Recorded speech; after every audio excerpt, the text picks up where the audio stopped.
Hey wrestling fans, this is Rick from rickswrestlingblog.com. Hey, I want to talk a little TNA. TNA Impact. Final Resolution. You know, the TNA recently has been putting on these events that are really formerly pay-per-views. And now they're just putting them on Spike TV. And I think it's a good move. It's a good move if you're a fan because, hey, we're getting these main event type matches, these pay-per-view type matches, but we're getting them for free. So, the event that just happened is actually a pretty good one, and they had some pretty good matches on there, so it's things we need to talk about, especially the world title match, because that one turned out to be a really good surprise. So before I jump into that one, let's talk about what else happened on the card tonight, okay? So it starts with a segment between Magnus and Jeff Hardy and blah blah blah there, because that's just a little bit of a build up for the main event, okay? So let's forget about that. 2 out of 3 falls, Curt Angle and Bobby Roode. Let me tell you, these guys have been battling for a while, but I tell you that these are some of the best matches you can watch. If you are a true fan of the actual wrestling itself and want to actually see some good wrestling, you know, that's one of the differences between the TNA and WWE. Even though WWE can put on some pretty good matches, they're more entertainment, so they're putting on more more of a show where it comes to entertainment, versus TNA is going to do a little bit more of the wrestling. The TNA characters aren't, or superstars I should say, are not as talented really in a way as the WWE, because WWE puts so much behind it, okay? Whether it be music, whether it's character development, whether it's be you know, even gimmicks and costumes and stuff like that, where TNA doesn't necessarily do that. So they'll do it to a point, but not overly like WWE does. So you've got Bobby Roode going against Curt Angle, which this thing has been building up and building up and building up, and you know, actually it's probably about time we need to go ahead and finish this off, and let's move these two guys to something else. Two great wrestlers. You got Curt Angle, who really is no longer in his prime, but he's still got a lot in him and still can still go. But Bobby Roode is still in his prime, and this guy is, to me, the best heel that TNA has. This guy's fun to watch. He can speak. He's got good music. He's got a good entrance. He just holds a good character. He's good, and he can wrestle. So these two coming together and wrestling for this third time, 2 out of 3 falls. It was a really good match, but at the end, Bobby Roode won by cheating, holding the ropes, and you know, so.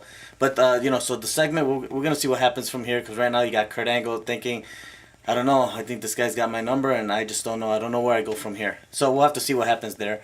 But honestly, I really kind of don't want to see these two guys battle anymore, because we've seen it over and over again now. But they've built it up really well. So I think it's been some really great matches between the two. But it's time to move on. So they had the segment between Joseph Park and Eric Young.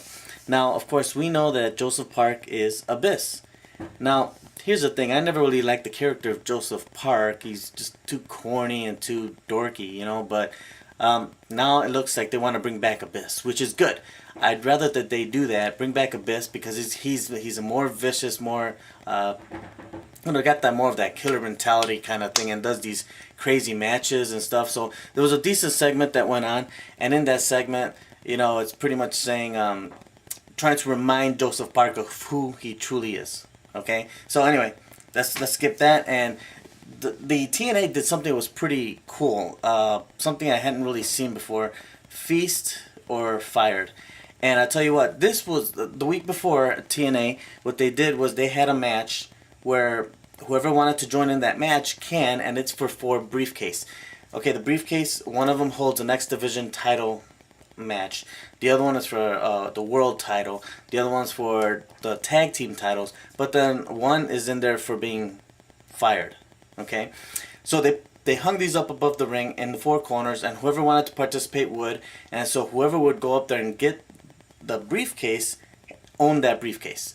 And so these turned out to be a pretty good match. And then of course the way they went ahead and they opened up all the briefcases at Final Resolution, then you can see what it was that was determined that they had each of them. So, you know, case number 1 was Gunner, and he ended up getting the world title match. which is great. Of course, him and James Storm are not seeing eye to eye right now, so obviously they're building something up between the two.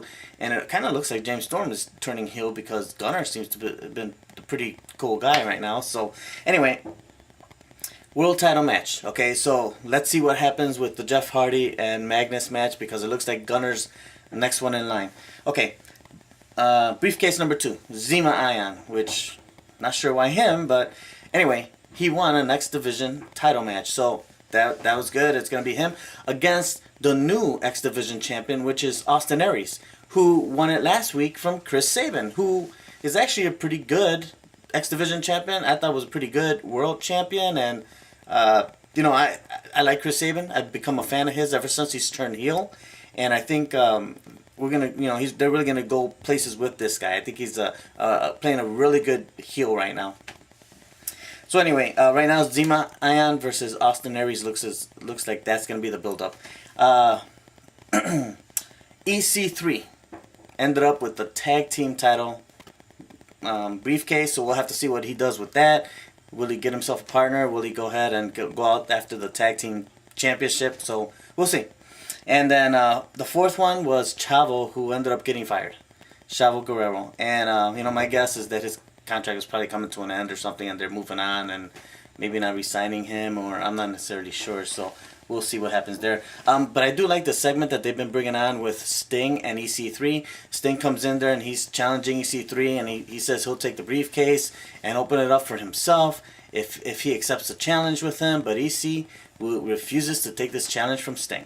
So, you know, sooner or later, these two are going to face off, and hopefully Sting is going to teach the kid a lesson. But I also know they're also building up this kid. So I wouldn't be surprised if, you know, this is all set up and Sting is helping just build this kid up and take him to a higher level. All right?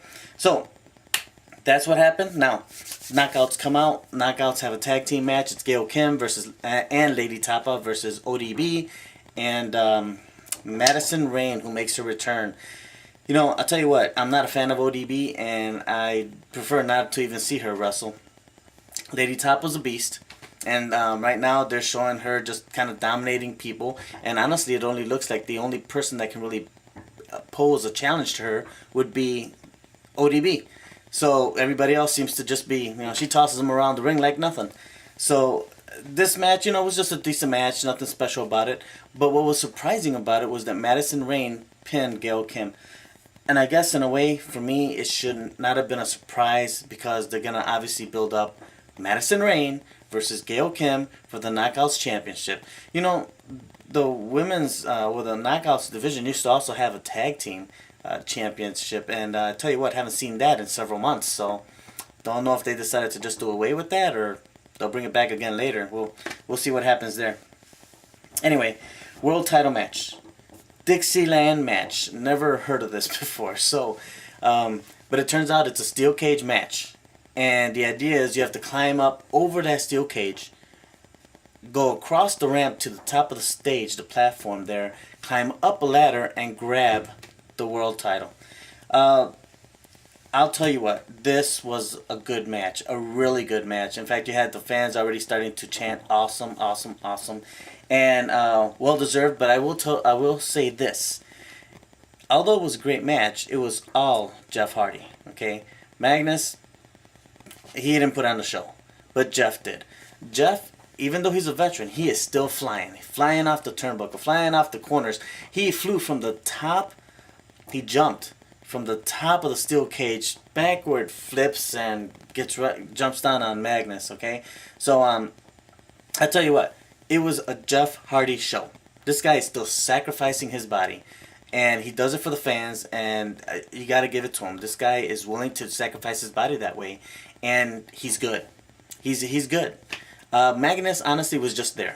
He held his own, but did nothing special whatsoever. And I really believe that the company's looking for Magnus to kind of be that next big star for them. And right now, I just don't see it in him. I honestly find him a boring wrestler. He can speak okay. He's not bad on the mic, but his wrestling, he needs to. I don't know. He's got to do more. He's really got to get in there. So sometimes he seems a little stiff, a little awkward. So anyway,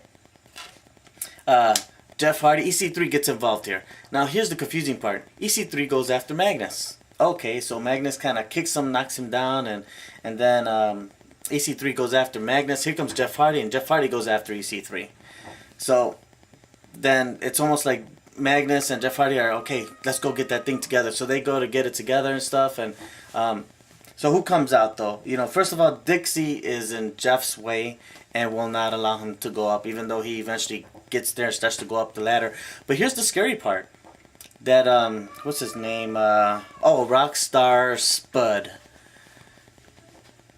Useless guy. Anyway, Rockstar comes and pushes the ladder with Jeff Hardy on the top of it. And I gotta tell you, that was kind of scary. That was a tall ladder, and he came down onto the ramp and fell, and it's like he's knocked out. And that was a high fall. Now, if anybody can take a fall like that, it's Jeff Hardy. Okay, I can't see too many other people taking falls that way. But I'll tell you what, Jeff Hardy, that I don't know how long, you know, his body's gonna last taking drops like that. So anyway, he knocks out Jeff. Magnus is there, and he's, you know, Magnus is still looking like a face here. He's still like, what, you know, and you're looking around, and here comes Dixie and Rockstar. Come on, come get that belt, you know. And he decides, you know, forget it, I'm going. And he goes up there and he gets that belt. He holds that title up, you know, and you know, and the fans are booing. The fans are booing him. Which, you know, honestly, I think that in order for Magnus to be a success, he's going to have to be a heel. I don't see him as a good guy. I mean, you know, that the last pay-per-view on Spike TV with him and Sting, this was supposed to be a passing of the torch type of match. It was weak. It was extremely weak. Sting ended up tapping out to him, and it just was not a good match. You know, it takes two to make a good match, but now in tonight's match, I gotta tell you, Jeff Hardy showed that you just need one, really. But you really most of the time need two here. And it was a poor match with Magnus and Sting, and Magnus making Sting submit, and that to me wasn't cool. He's an icon, he's a veteran, and to make him submit that easily, I didn't like it. Anyway, Magnus is your world champion. We're going to see what happens when AJ Styles shows up, because you know he's going to show up sooner or later with the belts. Probably going to go after Magnus. They're going to unify these belts. So, you know, this unification thing is probably pretty big around now. So, hey, overall, it was actually a pretty good show. But when I think about it, you got a 2-hour show. That was 1, 2, 3 matches, and a bunch of segments, and a bunch of recaps, and a bunch of things going on, you know. So maybe was it 4? I'm not even positive, so I don't always write down every single match. So anyway, hey, here's the thing. You got a new champion, and it's Magnus. Let's see what he does with it, okay? Because I don't honestly expect much from him, but we'll see. If he's a heel, he may be able to do something, and if he's going to be Dixie's champion, this may end up being pretty good, hopefully. Alright, listen, you take care, and please comment below, and also like us on Facebook. Thank you.